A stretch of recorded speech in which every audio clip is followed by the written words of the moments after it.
আসসালামু আলাইকুম বন্ধুরা, আশা করি ভালো আছেন। নতুন একটি ভিডিও নিয়ে আপনাদের সামনে উপস্থিত হয়েছি। কে কোথা থেকে আমার ভিডিওটি দেখছেন অবশ্যই কমেন্ট বক্সে বলে যাবেন। আমরা যারা সাধারণ ইলেকট্রিশিয়ান এবং টেকনিশিয়ান রয়েছি তারা কিন্তু মাঝে মধ্যেই কিন্তু এরকম মেন লাইনের কাজে কাজ করে থাকি। তো মূলত বিষয় হচ্ছে এরকম মেন লাইনের কাজগুলো কিন্তু আমাদেরকে ডাইরেক্ট লাইনেই করতে হয় রানিং থাকাকালীন। দেখতে পাচ্ছেন যারা টেকনিশিয়ান রয়েছেন, আমি কিন্তু প্রথমে যে আপনার যে মিটার রয়েছে এই লাইনটা কিন্তু রানিং D11 সার্ভিস ড্রপ দিয়ে কিন্তু মিটারের লাইন এসেছে।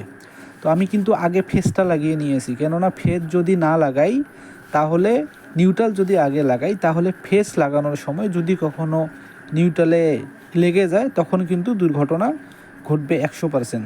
তো অবশ্যই এই মিটারের যে টার্মিনাল রয়েছে খুব ভালোভাবে শক্তভাবে কিন্তু টাইট দিতে হবে, এবং যে D11 যে তারটা রয়েছে এখানে এসেছে আমি কিন্তু হোস পাইপ দিয়ে নিয়েছি এবং কেবল ক্লিপ মেরে দিছি যেন সহজেই নড়ানড়ি না করে।